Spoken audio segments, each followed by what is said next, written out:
you seen all of the public companies in the UK that have been taken private in 2021? There are many. Some examples include Signature Aviation, the aviation services company that was taken private by Blackstone, Global Infrastructure Partners, and Cascade Investments. There's G4S, the private security company that was taken private by Allied Universal, which is owned by private equity firm Warburg Pincus, after Allied outbid Garda World.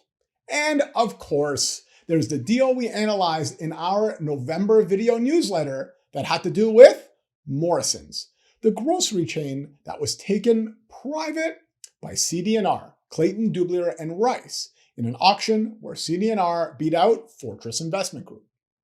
The UK public markets have been cheap on a relative basis if you compare them to the other main markets around the world. And with all the money raised by private equity firms around the world and the need to find deals, well, the UK markets have been a great place for private equity firms to buy public companies and bring those companies private.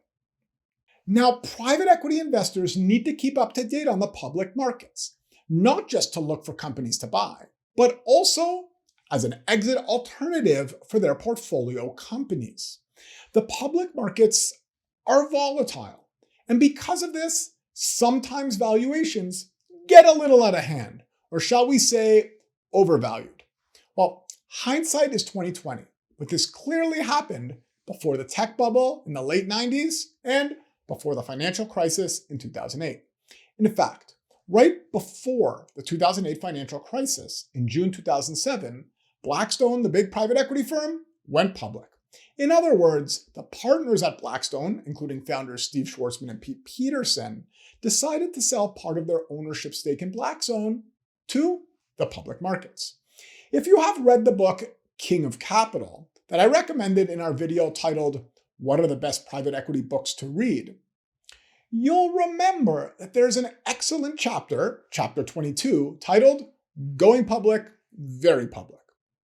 In that chapter, in addition to going into detail on the timing of Blackstone's exit to take advantage of the high valuations in the public markets, the chapter also mentions the $5 billion investment pool raised by KKR in 2006 on the Amsterdam Stock Exchange, the Coke versus Pepsi type of rivalry between Blackstone and KKR, and the amount of $398.3 million, which was Steve Schwarzman's pay in 2006, that was publicly revealed on June 11, 2007, as part of the disclosure needed to go public.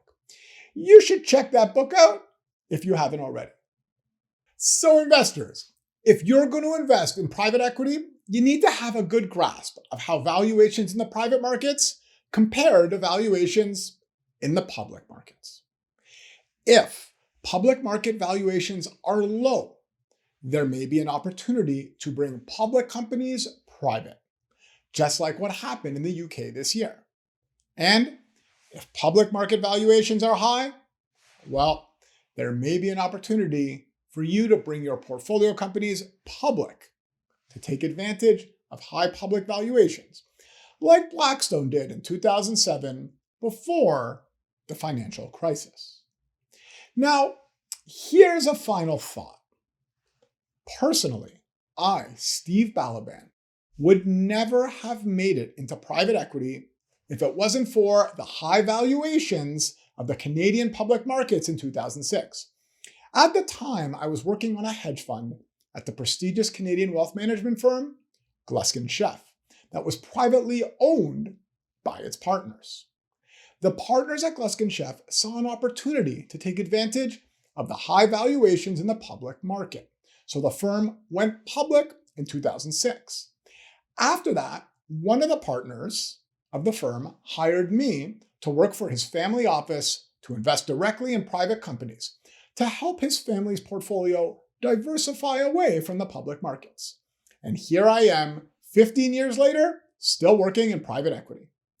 If the 2006 markets hadn't offered the partners of Gluskin Sheff the high valuation at the time, well, who knows? I might have never gotten into private equity and may still be following the volatile public markets, and listening to quarterly conference calls with management focused on short-term results. In this video, we talked about why private equity investors need to keep an eye on the public markets. We mentioned that if public market valuations are low, there may be an opportunity to bring public companies private. And if public market valuations are high, well, there may be an opportunity to take advantage of the high valuations and bring private portfolio companies public. If you have thoughts on how private equity investors should view the public markets, please leave them in the comments below. Thanks for watching our video. If you enjoyed it, please click the like and subscribe buttons. And in the description below, you'll find links to our unique private equity newsletter that provides exclusive commentary on recent private equity deals, as well as our website and our LinkedIn page, where you can find more information on many private equity topics. Thanks, and we'll see you in our next video.